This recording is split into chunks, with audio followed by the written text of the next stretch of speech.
Hello again. When I started this channel just over 4 years ago, or at least it's 4 years since I did my first music related video, I sat there with a notebook and began to list albums that I thought it might be good to make a video about.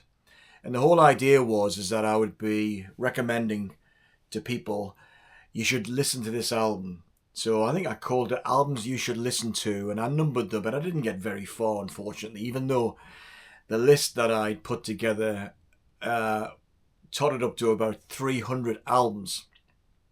And I don't know about you, but sometimes I've got to be in the mood to make these videos. In fact, always I've got to be in the mood to make these videos. Very often, I'll sit there staring at the notebook, or it'll be sitting there making me feel guilty because I've not got to making a video for 2, 3 or 4 weeks. But the original idea was that I was going to use that as a way of kind of sharing what I think are really great albums. And I've decided that I'm going to kind of revisit that idea. And I was triggered by Alan the Static Traveller, who put this challenge together just about a month, 6 weeks ago now, where he said, the book 1001 Albums You Must Hear Before You Die. And he was challenging people to come up with 5 additional albums that don't appear in the book. And it got me thinking. I mean, I responded to that challenge, and the video for that is on the channel, but it got me thinking back to this long list of 300 albums that I had. And I thought, well, I need to get going on these albums because they've been hanging around for quite a while. So what I've decided to do, I've decided to create a series which I'm going to call Dave's FAVE500. Dave's Favourite 500. So I'm going to pick 500 albums. Now, given that I've been buying records for over 50 years, that averages out at less than 10 albums a year. And when I've been doing kind of my year in music, or my year with music, I've struggled to get my favourite albums down to 20. So I'll have no bother coming up with 500 albums. And I'm going to pick on most of the genres: classic rock, punk, new wave, dance, soul, classical music, jazz, soundtracks even. So there's going to be no shortage of albums that I'm going to be able to draw on. And I've decided what I'm going to do is I'm going to do them in chunks of 5. And I'm hoping that I'm going to make some fairly rapid progress on this one. And the idea is to make the case of why these albums are definitely worth your time. And as if I'm able to do so, I'll also add in 1 or 2 suggestions as to where you might go next if this artist or band is new to you. So, also the ones that I did before, a couple of years ago when I did a handful of videos, albums, I think you should hear, or some such. I'm going to just draw 1 or 2 clips from those to make the case in these first few videos, before I get on to completely a clean list of albums that I've not talked about before ever. So, here we go. The first 5, and they're not in any particular order. Can you imagine me running down from 500 to number 1, the best album ever? What a joke. It's not going to happen. Anyway, this week I was interviewed by someone who put a series of questions to me, and the interview video will emerge, I think, in the next few weeks. More of that later. But one of the questions that was put to me was, what is the happiest song? Think of your happiest song. And I came up with a song that really stirred me and made me happy. And then I've been thinking about it for a few days, thinking, there's a couple of albums that when I put them on, they really make me happy. And the first one I'm going to recommend, and I think it's one of the 500 albums you must hear before you give up on music, and it is Party Mix by the B-52s. Now, I remember the B-52s back in the late 70s and with Rock Lobster. That was all I knew, Rock Lobster. And we used to go to a nightclub in Newcastle called Stage Door, and they would play it every single night. No matter what night of the week you went there, Rock Lobster would come on.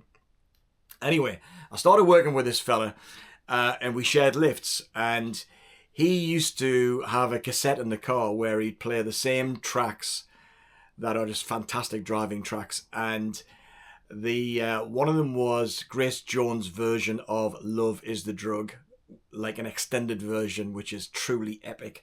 But also from this album, he played Gimme Back My Man, so which is the third track on side one. This is like a mini album. I think 1981 it came out, and it was designed to kind of beef up the sound of the first couple of albums and make the tracks leap out of the speakers. Put it on at a party and you'll get everybody dancing. And this is an absolute stunner of an album. Now, if you like the B-52s, you may know this album. I bought this one. It's a Canadian pressing. I bought this one in North America. It's got a dollar sign on here. I think, how much did I pay?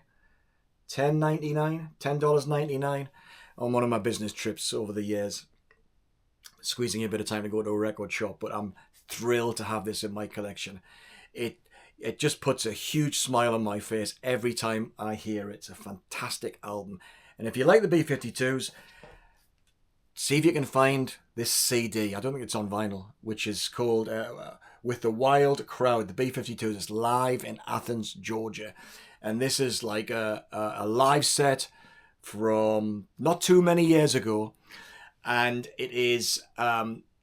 it's kind of, they've got a couple of extra musicians on stage. They've got a fantastic drummer and a brilliant bass player, and their playing comes through loud and clear here. The singing's great too. It's just fantastic. A really brilliant live album. So that's the B-52s. Definitely an album you should make time for. The other album that makes me smile every time I put it on. So number 2 in Dave's FAVE500 is an album that we played very memorably at a party we had in Jesmond in Newcastle way back when. And it was like on repeat at this party, and it was 1984 by Van Halen. This is like the best pop hard rock album ever. I remember I bought Running with the Devil from the first album on single when Van Halen 1 was released. But of course, you know, on that album they've got that instrumental track Eruption, where Eddie does his business on guitar, shredding like crazy. And I kind of went off the, you know, they became the adopted hard rock band of everybody. And I kind of lost a bit of interest, really, because it was around the time that punk and new wave was coming along, and I was listening more and more to that sort of stuff. So I didn't really follow Van Halen that closely. The album before this, Diver Down, which had a version of Dancing in the Street on it, was kind of memorable, a single, I think. But when this album came out, it just puts, you know, it puts a huge smile on my face. The instrumental, 1984, straight into Jump, then into Panama, and then side 2 opening with Hot for Teacher, a video you must see. Absolutely fantastic. So this is an album that definitely makes me smile, definitely makes me happy. It's fantastic. The third album in Dave's FAVE500, you're sick of it already, aren't you? Is an album that I did one of those videos I mentioned before, where an album's you should hear. So I'm going to roll a little clip from that, and 1 or 2 little phrases from that, which are kind of, so rather than explain it all one more time, but it is Echo and the Bunnymen's second album, Heaven Up Here. So over to the video. But the artist the band I'm going to talk about today, I first discovered through one of these cheap 12-inch singles, these EPs. And this particular one had 4 live tracks, and it was an EP by a band called Echo and the Bunnymen, and the EP was called Shine So Hard. And one of the live tracks on this album was called All My Colours. It had a really stark marching beat, and It was very, very dramatic, although on the live version it was a little bit too frantic for my tastes and a little bit too rushed, but no doubt exciting to the audience at the time when it was recorded. Nevertheless, that particular track showed up on an album I'm going to talk about today. And this is, the band is Echo and the Bunnymen, and the track, or the album is called Heaven Up Here. Heaven Up Here, released in 1981. So this album was the second after their debut album, Crocodiles, and it kind of was much more stark than the strings-laden Ocean Rain and the hit singles that came later, like The Killing Moon. They got a bit syrupy to my taste. I continued to buy the albums, but they just didn't really do that much for me. But this particular album is superb. What does it sound like? Well, it kind of sounds like the cover. It's kind of big, expansive, grand, cold, wintry, not very warm at all. And it kind of reminds me of back when I was back in the northeast, when I used to do winter walks along the beach at Tynemouth Long Sands, as they call it, with seagulls flying around and dusk approaching. Really, really kind of evocative of the winter in my mind. And I mean, all four band members really excel here. I mean, the singer, Ian McCulloch, has got a big, rich voice. Apparently, at the time, very charismatic, and apparently he would be the first one to tell you that he was very charismatic with a fantastic stage presence.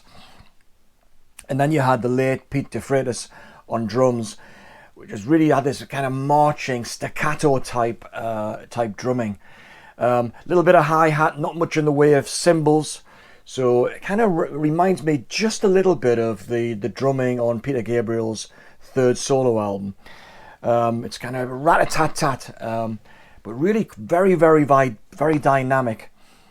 Well, Les Pattinson's bass is low, rumbling, it's high in the mix, it's kind of a little bit melodic. I mean, a lot of bands actually mix down the bass to kind of keep it fairly hidden, but this is very, very prominent. In fact, all of the four musicians on this album are prominent. They have equal prominence in the music. And then you had Will Sargent's guitar, which was very dynamic, very staccato, no solos. So it's very precise in his sound. And the whole thing has an air around it where you get the sense of space. It's very, very well recorded. It's very, very, very clear, very clean, very clinical. It's a bit like post-punk music, but it's not pop. It's not super fast. Sometimes it's incredibly slow, but very, very atmospheric. Wonderful, wonderful music. The whole album kind of works kind of late night, but also it has this dynamism about it that really is enjoyable when you play the whole thing loud as well. I can't understand why I never actually saw Echo and the Bunnymen live. They were around at the time. I remember as an old friend of mine who's sadly departed now, who we used to go to a lot of gigs together, but some of the gigs I didn't attend, and I forever kind of wonder why, and I regret. So bands like, he saw early on What the Hoop Ball, Queen in the early days, Patti Smith Group, and of course Echo and the Bunnymen, and there's a whole host of others as well. So what are the highlights? Well, the whole thing sounds great. There's not that many, I wouldn't say it really standout tracks where you'd say, oh, that's the great single. I mean, there was a single, the last track on side one is A Promise, which was kind of, back in 81, was it charted. It wasn't really a pop song though. I mean, none of this is really pop, as I've already mentioned.